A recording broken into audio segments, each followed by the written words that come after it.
ওয়ালাইন সাআলতাহুম মান খালাকাস সামাওয়াতি ওয়াল আরদ ওয়ালাইন সাআলতাহুম মান খালাকাস সামাওয়াতি ওয়াল আরদ লা ইয়াকুলুন্না আল্লাহ। ইয়া রাসূলুল্লাহ, ইয়া হাবিবাল্লাহ, আপনি যদি জিজ্ঞাসা করেন ওয়ালাইন সাআলতাহুম মান খালাকাস সামাওয়াতি ওয়াল আরদ, এই আসমান জমিন কে সৃষ্টি করেছে, এই আসমান জমিন কে সৃষ্টি করেছে, আপনি যদি আমার বান্দাদেরকে জিজ্ঞাসা করেন, দেখবেন সবাই এক বাক্যে উত্তর দেবে লা ইয়াকুলুন্না আল্লাহ। আসমান এবং জমিন কে সৃষ্টি করেছে ভাই? জোরে বলি ভাই, কে? আসমানের মালিক কে? জমিনের মালিক কে? আল্লাহ। আসমান এবং জমিনের মালিক হলেন আল্লাহ তাআলা। তাআলা লাহুল খালকু ওয়াল আমর। সৃষ্টি যার ইবাদত করবে চলবে কার? আল্লাহ। সৃষ্টি যার ইবাদত চলবে কার? আল্লাহর। যিনি সৃষ্টি করেছেন এই জমিন, যিনি সৃষ্টি করেছেন এই আসমান, যিনি সৃষ্টি করেছেন এই পাহাড় পর্বত, যিনি সৃষ্টি করেছেন, ইবাদত চলবে কার? সেই আল্লাহ পাক রব্বুল আলামিন। সেই আল্লাহ তাআলার ইবাদত ব্যতীত আর কোনো গায়রুল্লাহর ইবাদত এই পৃথিবীর বুকে, এই জমিনের বুকে কোনো মুসলমান সমর্থন করতে পারে না। ঠিক কিনা ভাই? কোনো মুসলমান সমর্থন করতে পারে না। কেননা যেই ব্যক্তি গায়রুল্লাহর ইবাদত করবে সে ঈমানের কাতারে থাকতে পারে না। একজন ঈমানদার আর মুশরিকের মাঝে তফাতই হলো কালিমা। একজন ঈমানদার আর মুশরিকের মাঝে তফাতই হলো শিরিক।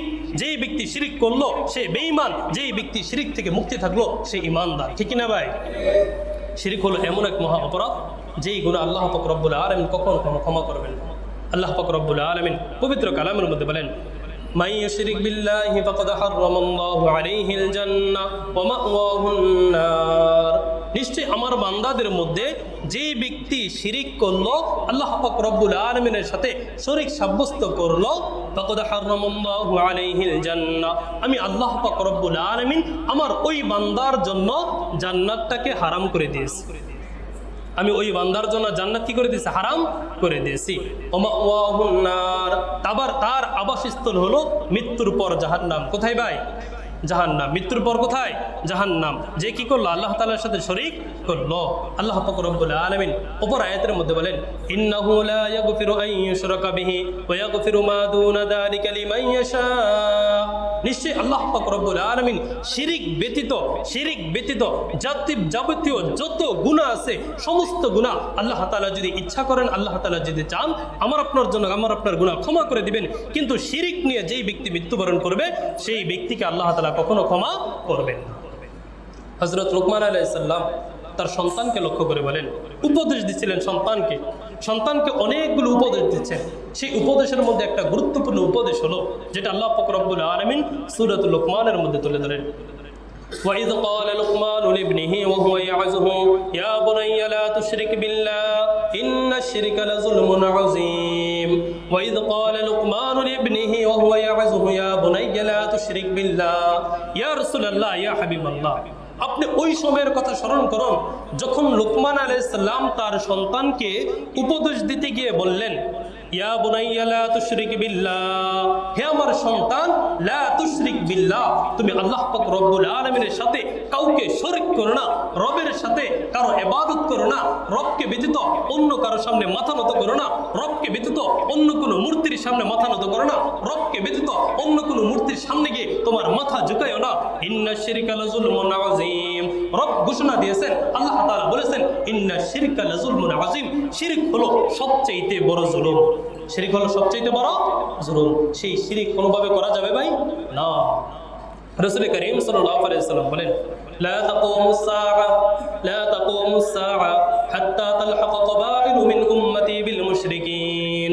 রাসূল বলেন, কিয়ামতের ততদিন পর্যন্ত কিয়ামত সংঘটিত হবে না যতক্ষণ পর্যন্ত আমার উম্মতের একটা দল, হাত্তা তালহাক কাবাইলু মিন উম্মতি বিল মুশরিকিন, আমার উম্মতের মধ্যে একটা দল যতদিন পর্যন্ত মুশরিকদের সাথে গিয়ে মিলিত না হবে ততদিন পর্যন্ত কিয়ামত হবে না। এবং আরো কি, হাত্তা তা'বুদা কাবাইলা মিন উম্মতি আল আওসান, এবং যতদিন পর্যন্ত আমার উম্মতের একটা দল মূর্তি পূজার মধ্যে গিয়ে শরীক না হবে ততদিন পর্যন্ত কিয়ামত হবে না। 1400 বছর আগে রাসূল কি করছেন বলে গিয়েছেন। আজকে সাধারণ মানুষের কথা কি বলবো, আমার আপনার কথা কি, সাধারণ মানুষের কথা কি বলবো। আজকে আমাদের প্রধান ধর্ম উপদেষ্টা উনি মূর্তি পূজার মধ্যে গিয়ে, পূজা উৎসবে গিয়ে এমন এক জায়গার মধ্যে বসেছে যেখানে হিন্দু নর্তকীরা নাচলো, সেই জায়গার মধ্যে বসে ওই হিন্দু নর্তকীদের নাচ উপভোগ করছে আমাদের ধর্ম উপদেষ্টা। যত বড় আলিমই হোক না কেন, যত বড় আলেমই হোক না কেন, যত বড় আলেমই হোক না কেন, যেটা শরীয়ত সমর্থ করে না, যেটা ইসলাম সমর্থ করে না, তিনি ধর্ম উপদেষ্টাই হোক, তিনি যত বড় পীর সাহেব হোক করেন না কেন, ওই জিনিস কখনো বৈধ হতে পারে না। ঠিক কিনা ভাই? ওই জিনিস কোনো বৈধ হতে পারে না। আজকে আমাদের কওমি গণনার উলামায়ে কেরাম উৎসবের মধ্যে গিয়ে, পূজা মণ্ডপের মধ্যে গিয়ে পূজা উৎসবকে তারা সমর্থন করতেছে, শুভেচ্ছা জানাচ্ছে, তাদের মধ্যে টাকা দিচ্ছে। আরে ভাই, তুমি কি জানো আল্লাহ পাক রব্বুল আলামিনের সাথে শিরিক করা, আল্লাহ তাআলার সাথে শরীক করা, এটা কত বড় মহাপাপ, কত বড় গুনাহ। হাজারো জিনা চাইতে, হাজারো মানুষকে হত্যা করার চাইতে রবের সাথে শরীক করা, রবের চাইতে শিরিক করা, রবের সাথে শরীক করা, এটা আর বেশি মারাত্মক ধরনের গুনাহ। আল্লাহ পাক রব্বুল আলামিন কখন আমাদেরকে বুঝদান করবেন, কবে আমাদেরকে বুঝদান করবেন? আজকে আমাদের উলামায়ে কেরাম ক্ষমতার জন্য, আমাদের কওমি উলামায়ে কেরামের মধ্যে ক্ষমতার জন্য এমন কিছু কাজ করতেছে যেগুলো কোরআন হাদিস কোনোভাবেই সমর্থন করে না। অথচ আল্লাহ পাক রব্বুল আলামিন পূর্ববর্তী নবীদের নাম ধারাবাহিকভাবে আলোচনা করে কয়েকজন নবীর নাম উল্লেখ করে আল্লাহ পাক রব্বুল আলামিন বলেন, ওয়ালাউ আশরাকু লাহাবিতা আনহুম মা কানু ইয়ামালুন। হে আমার নবীরা, তোমরা যদি আমার সাথে শিরিক করো, লাহাবিতা আনহুম মা কানু ইয়ামালুন, তোমরা যা করেছো, তোমাদের যেই ইবাদত আছে সব ইবাদত নষ্ট হয়ে যাবে। নবীদের ক্ষেত্রে শিরিকের কল্পনা করা যায় ভাই? না, নবীদের ক্ষেত্রে শিরিকের কল্পনা করা যায় না। নবীরা শিরিক করবে এটা কল্পনা করা যায় না। তারপরও আল্লাহ তাআলা পূর্ববর্তী নবীদের নাম আলোচনা করে অনেক নবীদের নাম উল্লেখ করে বলতেছেন, তোমরাও যদি শিরিক করো আমি তোমাদের সমস্ত আমল বাদ করে দিই। আর আমাদের রাসূলকে লক্ষ্য করে আল্লাহ তাআলা কি বলেন? আমাদের রাসূলকে আল্লাহ তাআলা লক্ষ্য করে বলেন, ওয়ালাকাদ উওহিয়া ইলাইকা ওয়া ইলাল লাযীনা মিন ক্বাবলিকা লাইন আশরাকতা লায়াহবাতান্না আমালুকা ওয়া লাতাকুনান্না মিনাল খাসিরিন। ওয়ালাকাদ উওহিয়া ইলাইকা ওয়া ইলাল লাযীনা মিন ক্বাবলিক, ইয়া রাসূলুল্লাহ, ইয়া হাবিবাল্লাহ, হে আমার হাবিব, হে আমার বন্ধু, আপনি জেনে রাখেন আমি আপনার কাছে ওহী নাযিল করেছি। ওয়ালাকাদ উওহিয়া ইলাইকা ওয়া ইলাল লাযীনা মিন ক্বাবলিক, আমি আপনার কাছে ওহী নাযিল করেছি এবং আপনার পূর্ববর্তী যত নবী ছিল আমি তাদের কাছে ওহী নাযিল করেছি, তাদেরকে আমি এই নির্দেশ দিয়েছি, লাইন আশরাকতা লায়াহবাতান্না আমালুকা ওয়া লাতাকুনান্না মিনাল খাসিরিন। যদি আপনি আমার সাথে কাউকে শরীক করেন, যদি আপনি আমার সাথে কাউকে অংশীদার সাব্যস্ত করেন, যদি আপনি আমার সাথে গায়রুল্লাহর সামনে মাথা নত করেন, লায়াহবাতান্না আমালুকা আল্লাহ পাক রব্বুল আলামিন ঘোষণা দিচ্ছেন, আপনার যত ইবাদত আছে, যত দ্বীনি কাজ আছে, যত ইবাদত আছে, সমস্ত ইবাদত নষ্ট হয়ে যাবে। সমস্ত ইবাদত কি হয়ে যাবে ভাই? নষ্ট হয়ে যাবে। ওয়ালা তাকুনান্না মিনাল খাসিরিন। হে আমার হাবিব, আপনি শুনে রাখেন, আপনি শিরিক করবেন, ওয়ালা তাকুনান্না মিনাল খাসিরিন, আপনি ক্ষতিগ্রস্তদের অন্তর্ভুক্ত হয়ে যাবেন। কে ঘোষণা দিচ্ছেন ভাই? জোরে বলি ভাই, কে? আরো জোরে বলি, কে?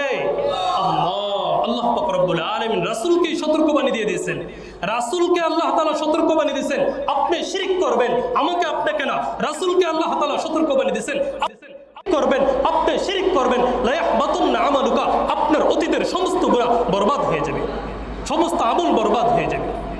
রাসূলকে আল্লাহ তাআলা সতর্ক করেছেন। মুশরিকদের সাথে, বিধর্মীদের সাথে আমাদের কোনো সম্পর্ক থাকতে পারে ভাই? না। মুশরিকদের সাথে, বিধর্মীদের সাথে আমাদের কোনো সম্পর্ক থাকতে পারে না। সেই সম্পর্কের বিচ্ছেদ স্বয়ং আল্লাহ তাআলা ঘোষণা দিয়ে দিয়েছে। সূরাতুল বারাআতের মধ্যে, সূরাতুত তাওবার মধ্যে আল্লাহ তাআলা শুরুতেই বলেন, বারাআতুম মিনাল্লাহি ওয়া রাসূলিহি, বারাআতুম মিনাল্লাহি ওয়া রাসূলিহি ইলাল্লাযীনা আহাদতুম মিনাল মুশরিকিন।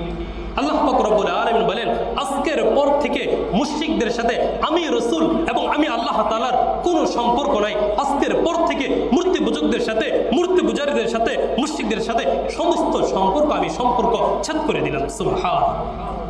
কে বলছেন ভাই? আল্লাহ পাক রব্বুল আলামিন। আরো বলেন কি আল্লাহ তাআলা, وأذان من الله ورسوله إلى الناس يوم الحج الأكبر وأذان من الله ورسوله يوم الحج الأكبر أن الله بريء من المشركين ورسوله। ইয়া রাসূলুল্লাহ, আপনি সমগ্র পৃথিবীর মানুষদেরকে আপনি জানিয়ে দেন, সারা পৃথিবীর মানুষদেরকে জানিয়ে দেন, আজকে এই বড় হজের দিন আমার পক্ষ থেকে এবং আপনার পক্ষ থেকে ঘোষণা দেওয়া হচ্ছে, আমার পক্ষ থেকে এবং আপনার পক্ষ থেকে ঘোষণা, এই হজের দিন আপনি সমস্ত মানুষদেরকে জানিয়ে দেন, আন্নাল্লাহা ওয়া আন্নাল্লাহু ওয়া রাসূলুহু, আল্লাহ এবং তার রাসূল বারীউম মিনাল মুশরিকিনা, সমস্ত মুশরিকদের থেকে মুক্তি। সুবহান। সমস্ত মুশরিকদের সাথে তাদের সম্পর্ক আজকের পর থেকে কি বাতিল, তাদের সাথে আমাদের আর কোনো সম্পর্ক থাকতে পারে না। সেই 1400 বছর পূর্বে আল্লাহ তাআলা কোরআনের মধ্যে চূড়ান্ত ঘোষণা দিয়ে দিয়েছেন, চূড়ান্ত বাণী নির্ধারণ করে দিয়েছেন, মুশরিকদের সাথে আমাদের কোনো সম্পর্ক থাকতে পারে না, মুশরিকদের সাথে আমাদের কোনো সম্পর্ক থাকতে পারে না। আজকে যত বড় আলেম আমি হই না কেন, যত বড়ই নেতা হই না কেন, আমি চাই ধর্ম উপদেষ্টাই হই না কেন, আমি চাই কওমে গণনা উলামায়ে কেরাম হই না কেন, আমি আর আপনি কোনোভাবেই পূজা উৎসবে গিয়ে শুভেচ্ছা জানাইতে পারি না। এটা শরীয়ত সমর্থন করে না, আল্লাহ তাআলা সমর্থন করে না, রাসূলের হাদিস সমর্থন করে না। যেই ব্যক্তি পূজা উৎসবে গিয়ে তাদেরকে শুভেচ্ছা জানাবে সে প্রকৃত ঈমানদার হতে পারে না, ঠিক কিনা ভাই? এটা সবচেয়ে বড় গুনাহ, গুনাহসমূহের মধ্যে সবচেয়ে বড় গুনাহ। অনেক উলামায়ে কেরাম তো এই কথাও বলেছেন,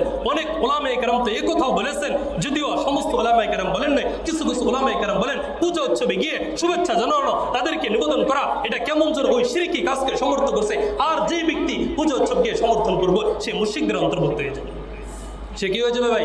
মুশরিকদের অন্তর্ভুক্ত হয়ে যাবে। আল্লাহ পাক রব্বুল আলামিন আমাদের সবাইকে সঠিক বুঝ দান করুন, সকলে বলি আমিন।